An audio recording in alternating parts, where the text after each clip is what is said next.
వైజాగ్లోని గీతం యూనివర్సిటీ అంటే తెలియని వారు ఉండరు. దేశవ్యాప్తంగా మంచి గుర్తింపు కూడా పొందింది. అయితే ఈ యూనివర్సిటీ నిర్మాణంలో భాగంగా గతంలో ఆక్రమించిన ప్రభుత్వ భూముల్ని నిబంధనలకు విరుద్ధంగా విశాఖ ఎంపీ శ్రీభరత్ సొంతం చేసుకుంటున్నారు. అందుకు గాను జనవరి నెల 30న జరగనున్న greater Visakha municipal corporation council సమావేశంలో తీర్మానం పొందడానికి ఏర్పాట్లు జరిగిపోయాయట. వైజాగ్లోని బీచ్ రోడ్లో గల ఎండాడ, రుషికొండ గ్రామాల్లో 54 ఎకరాల 79 సెంట్ల భూమి గీతం కబ్జాలో ఉంది. తాను ఆక్రమించిన భూముల్ని క్రమబద్ధీకరణ కోసం అప్పట్లో ఎంపీగా ఉన్న ఎంవీవీఎస్ మూర్తి తీవ్రంగా ప్రయత్నించారు. కానీ అప్పటి తెలుగుదేశం ప్రభుత్వం అందుకు అంగీకరించలేదు. తర్వాత వైసీపీ ప్రభుత్వం హయాంలో గీతం యూనివర్సిటీ ఆక్రమించిన స్థలంలో ఉన్న గీతం యూనివర్సిటీ గేట్లను, గోడల్ని కూలగొట్టారు. అయితే ఇప్పుడు మళ్ళీ తెలుగుదేశం ప్రభుత్వం వచ్చాక ఎంపీ శ్రీభరత్ గీతం యూనివర్సిటీ కబ్జాలను క్రమబద్ధీకరించుకునే ప్రయత్నం జోరుగా చేస్తున్నారు.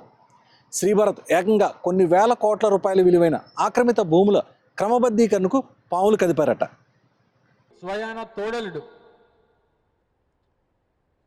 స్థానిక పార్లమెంట్ సభ్యుడు, స్థానిక ప్రజాప్రతినిధి, విశాఖపట్నాన్ని పార్లమెంట్లో రిప్రజెంట్ చేస్తున్నటువంటి వ్యక్తి, ఈ ప్రాంతంలో భూములు కాపాడాల్సినటువంటి బాధ్యత కలిగినటువంటి వ్యక్తులు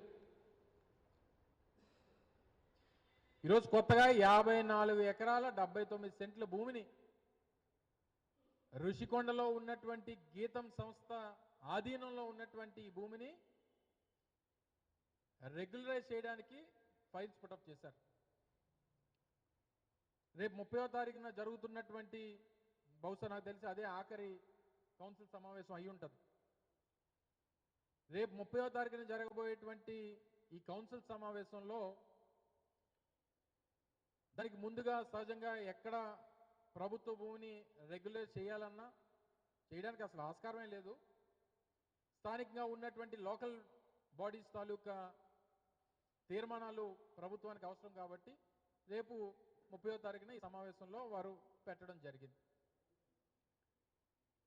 ఇదే సంస్థకు సంబంధించి 2019-20లో ఆ రోజు జగన్మోహన్ రెడ్డి గారి ప్రభుత్వం, వైఎస్ఆర్ కాంగ్రెస్ పార్టీ ప్రభుత్వం ఏర్పాటైనటువంటి కొత్తలో, ఎందుకంటే 2014 నుంచి 19 వరకు పెద్ద ఎత్తున వైఎస్ఆర్ కాంగ్రెస్ పార్టీ ఆ రోజు విశాఖపట్నం నగరంలో, నగర పరిసర ప్రాంతాల్లో ప్రభుత్వ భూముల్ని దోపిడీ చేస్తున్నటువంటి ఈ దోపిడీదారుల మీద పెద్ద ఎత్తున ఒక ఉద్యమం తీసుకొని మేము అధికారంలోకి వచ్చిన తర్వాత ప్రభుత్వ భూముల్ని ప్రభుత్వం స్వాధీనం చేసుకుంటుంది అన్నటువంటి ఒక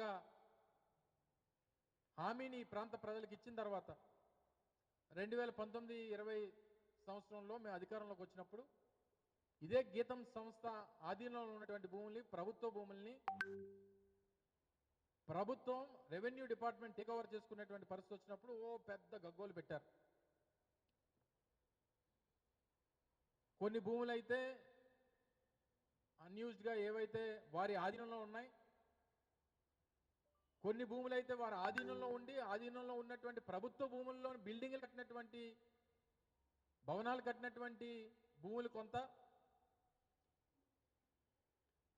ఈరోజు దాన్ని ఈ ప్రభుత్వం స్థానిక ఎంపీ గారికి రెగ్యులరైజ్ చేయడానికి ముందుకొచ్చింది.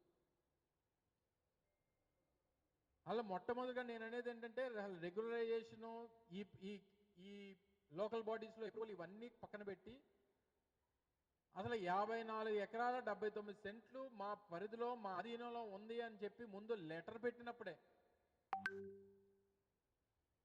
ప్రభుత్వ భూమిని మేము దాదాపు 3-4 దశాబ్దాలుగా మా ఆధీనంలో పెట్టుకున్నామని చెప్పినప్పుడే అసలు ల్యాండ్ గ్రాబింగ్ యాక్ట్ కింద ఆ వ్యక్తి మీద కేసు నమోదు చేయాలన్నటువంటిది వైఎస్ఆర్ కాంగ్రెస్ పార్టీ డిమాండ్ చేస్తూ ఉంది.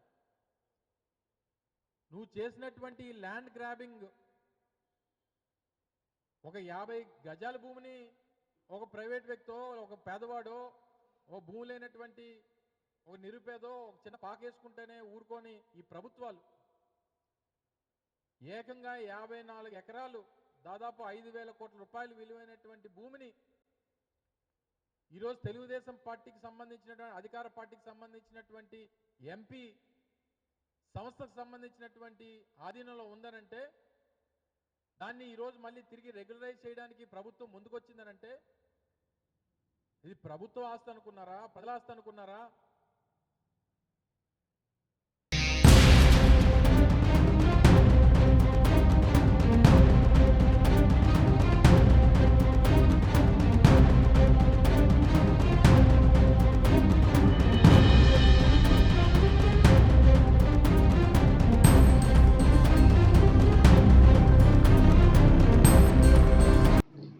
విశాఖలో అత్యంత విలువైన రుషికొండ ప్రాంతంలో గీతం యూనివర్సిటీ ఆక్రమించిన ప్రభుత్వ భూమిని దోచిపెట్టేందుకు చంద్రబాబు తన అధికారాన్ని దుర్వినియోగం చేస్తున్నారని ఇప్పుడు విమర్శలు ఎదుర్కోవాల్సిన పరిస్థితి వచ్చింది. చంద్రబాబు నాయుడికి స్వయాన గీతం యూనివర్సిటీ అధినేత విశాఖ ఎంపీ శ్రీభరత్ బంధువు, తన బావమరిది అయిన బాలకృష్ణ చిన్నాలుడు, తన తనయుడు నారా లోకేష్ తోడలుడు. విశాఖ ఎంపీ శ్రీభరత్కు చెందిన గీతం యూనివర్సిటీ కబ్జాలకు పాల్పడి ఆక్రమించుకున్న భూమి 54.79 ఎకరాలు. విశాఖ నడిబొడ్డున ఉన్న అత్యంత ఖరీదైన ఈ ప్రభుత్వ భూములను గీతం వర్సిటీకి కట్టబెట్టేందుకు జీవీఎంసీ వేదికగా కుట్రలు జరుగుతున్నాయట. ఈ భూసంతర్పణకు జీవీఎంసీ చివరి పాలకవర్గ సమావేశాన్ని వేదికగా చేసుకున్నారు. జనవరి 30న జరిగే జీవీఎంసీ కౌన్సిల్ సమావేశంలో దీనికి ముద్ర వేసేందుకు అజెండాలో 15వ అంశంగా చేర్చారట. దాదాపు కొన్ని వేల కోట్ల రూపాయల పైగా విలువైన 54.79 ఎకరాల ప్రభుత్వ భూములను గీతం సంస్థలకు క్రమబద్ధీకరించాలని నిర్ణయించారట.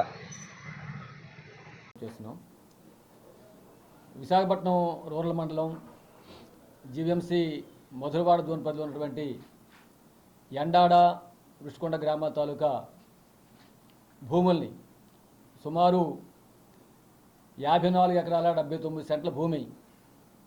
ఈ భూమిని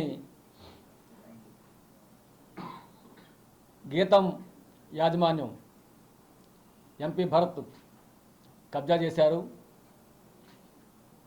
ఈ భూములు మార్కెట్లో సుమారు 2,800 కోట్ల రూపాయలు విలువ ఉంటుంది.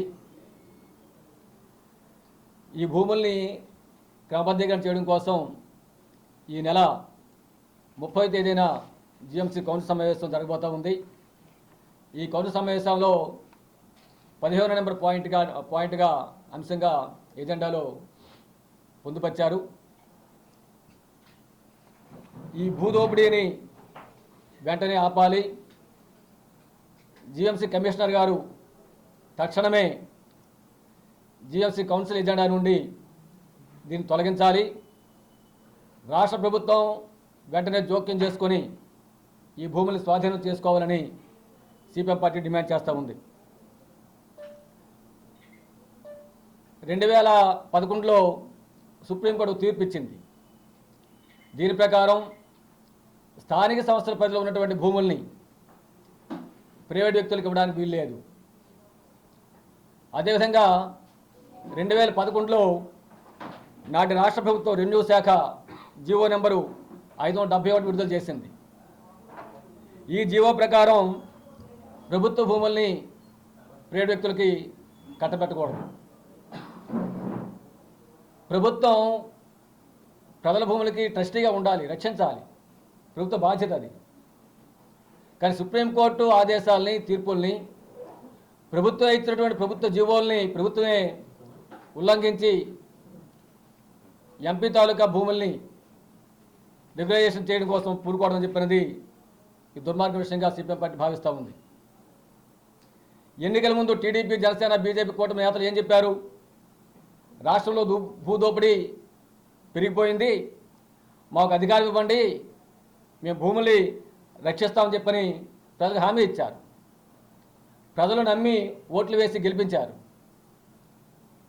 గెలిపించాక మీరు చేస్తుంది ఏంటి?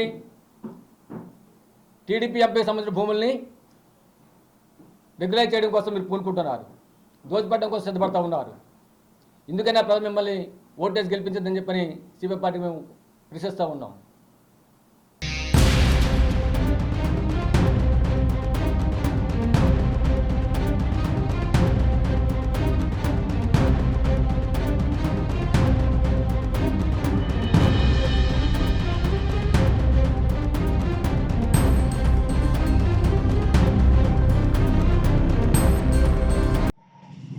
గీతం యూనివర్సిటీకి ప్రభుత్వ భూమి ఇవ్వడం చట్టవిరుద్ధమని రాష్ట్ర ప్రభుత్వానికి రిటైర్డ్ ఐఏఎస్ అధికారి ఈఐఎస్ శర్మ లేఖ రాశారు.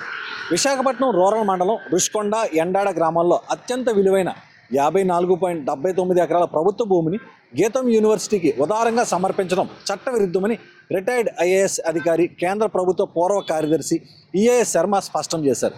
ఇది సుప్రీంకోర్టు ఆదేశాలను ధిక్కరించడమేనని తెలిపారు.